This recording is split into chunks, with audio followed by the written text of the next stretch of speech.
Dernier, lorsque Attraction Hippique a décidé de mettre en vente tous ses actifs, il a dit, n'étant que locataire à l'Hippodrome de Montréal, et on sait que le terrain de l'Hippodrome de Montréal appartient à la SONAC, il a demandé à la SONAC le droit de vendre les lampadaires, les luminaires, qui valent très cher parce qu'ils sont d'intérêt, entre autres pour la piste d'Ottawa, qui aimerait bien les acquérir et les avoir pour les mettre autour de sa piste et ainsi pouvoir retransmettre les courses qui se déroulent à Ottawa sur tout le réseau nord-américain des courses et que les Nord-Américains peuvent tous parier sur les courses d'Ottawa parce que c'est une exigence de toutes les pistes qui retransmettent les courses. Alors, ils veulent avoir une piste bien éclairée. Alors, il a demandé cette possibilité-là pour les lampadaires et en plus, le droit de vendre la clôture qui est en stainless, un aluminium brossé qui est très beau et qui a été acheté et installé au coût de 750 000 $ au début des années 2000.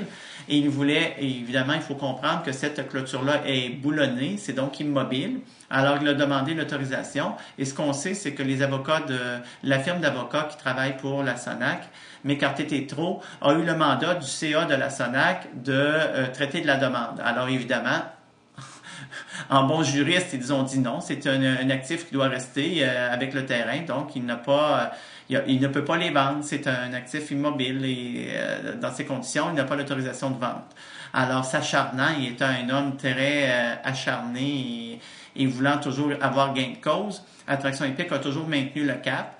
Et il faut savoir qu'Attraction Hippique ne paie pas le loyer pour rester à l'Hippodrome de Montréal.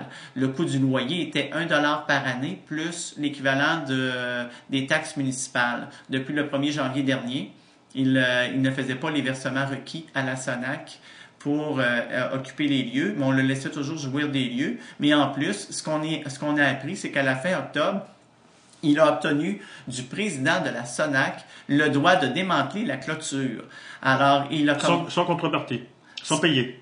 Ben là, c'est ça. C'est qu'on a évoqué le droit que... Ils n'avaient pas payé en premier temps. C'est pas lui qui les avait installés. C'est pas lui qui les avait installés. C'est la SONAC, au début des années 2000, qui l'avait installé. La clôture de 750 000 $. Et là, on lui donnait ça en paiement de quelque chose? Ben là, on prétextait qu'il n'y aurait plus de course à l'hippodrome de Montréal, donc il pouvait bien partir, ou encore que s'il avait construit un hippodrome sur la Couronne Nord, on lui aurait donné pour qu'il les remette sur la nouvelle piste. Je peux bien comprendre s'il y avait eu une nouvelle piste sur la Couronne Nord, qu'on le laisse, mais ça aurait été dans l'idée qu'on aide les courses à avoir lieu là-bas. Mais là, il a donné le mandat à Acier Century, une entreprise de la Chine, qui a commencé à démanteler mercredi le 3 ou le 4 novembre les clôtures. Et là, il y a des journalistes qui ont été avisés et informés parce que des gens de l'industrie se situent à proximité ont vu ça. Ils ont dit ça comme pas de bon sens. On est en train de vraiment voler. Non seulement l'industrie s'est fait voler en 2006 lors de la privatisation. On s'est fait dépouiller de nos biens. On se fait exproprier d'un lieu qui nous appartient sur le boulevard des Caries. Puis en plus, on prend nos biens qui ont été construits avec notre argent, la SONAC, de l'argent qui était à nous, puis on le donne à un promoteur qui n'a jamais respecté ses engagements, qui doit 50 millions à la SONAC parce que les bourses qu'il devait verser à l'industrie des courses, au moment où on se parle, ce chiffre s'élève à peu près 50 millions de $. Alors, il y a une dette envers l'industrie de 50 millions de $. Ça, c'est ce qu'il doit à la SONAC.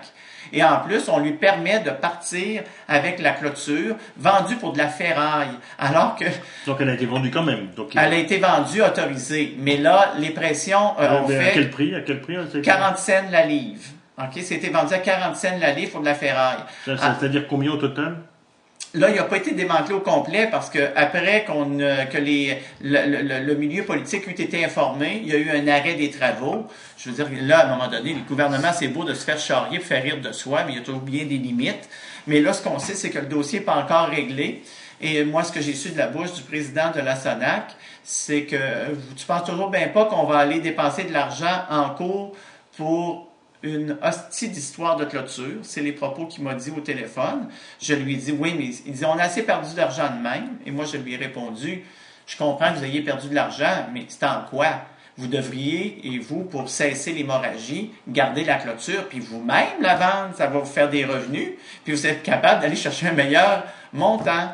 Alors, la réponse est venue sèchement de la part du président de la SANAC. Si t'es si fin que ça, toi, fais-toi nommer président de la SANAC par le ministre des Finances. Malheureusement, j'ai pas les contacts, puis moi, j'ai une colonne vertébrale. Fait que je serai jamais nommé président de la SANAC.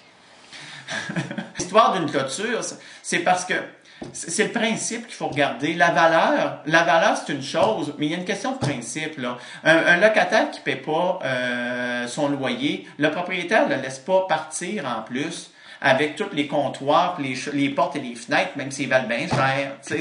C'est quand même assez odieux, hein, mais vous voyez un peu l'esprit qui tourne autour de ça. C'est depuis le début. C'est seulement